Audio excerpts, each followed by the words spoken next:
ধুবুৰী জিলাৰ গোলকগঞ্জ সমষ্টিৰ ঢেপঢেপি গাঁও পঞ্চায়তত নৱনিৰ্বাচিত সভানেত্ৰীৰ সম্বৰ্ধনা সভা। উক্ত অনুষ্ঠানত ঢেপঢেপি গাঁও পঞ্চায়তৰ সদস্য আৰু সকলো স্থানীয় ৰাইজ উপস্থিত থাকে।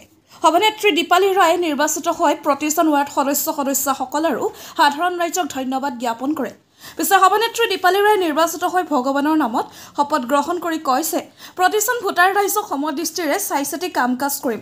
নৱনিৰ্বাচিত সভানেত্ৰী দীপালী ৰায়ে সাংবাদিকৰ আগত কিছুমান গুৰুত্বপূৰ্ণ মন্তব্য কৰি কয় যে ৰাস্তা ঘাট, খোৱা পানীৰ সমস্যা, বিভিন্ন ধৰণৰ চৰকাৰী আঁচনিসমূহ যোগ্য ব্যক্তিক নিৰ্ণয় কৰা আদি কামৰ কথা দাঙি ধৰে। আহক নৱনিৰ্বাচিত সভানেত্ৰী দীপালী ৰায় আৰু তেওঁৰ সহযোগীসকলৰ কিছুমান গুৰুত্বপূৰ্ণ ভাষ্য আমাৰ হাতত আছে, আমি শুনাবলৈ যত্ন কৰিম। গোলকগঞ্জৰ পৰা মৃণাল ৰায়ক প্ৰতিবেদন, কুইক নিউজ অসম।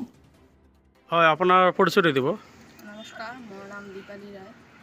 এইবাৰ ঢেপঢেপি পঞ্চায়তত মই নতুন সভানেত্ৰী হৈছোঁ। হয়, আজি কি কাৰ্যসূচী আছিল? আজি আছিল সম্বৰ্ধনা অনুষ্ঠান। আমি সকলো মেম্বাৰে একত্ৰিত হৈ ঢেপঢেপি পঞ্চায়তখনত কেনেকৈ ডেভেলপ কৰিব পাৰিম সেই বিষয়ে আলাপ আলোচনা কৰিলোঁ। আজি মানে সম্বৰ্ধনা অনুষ্ঠান আছিল।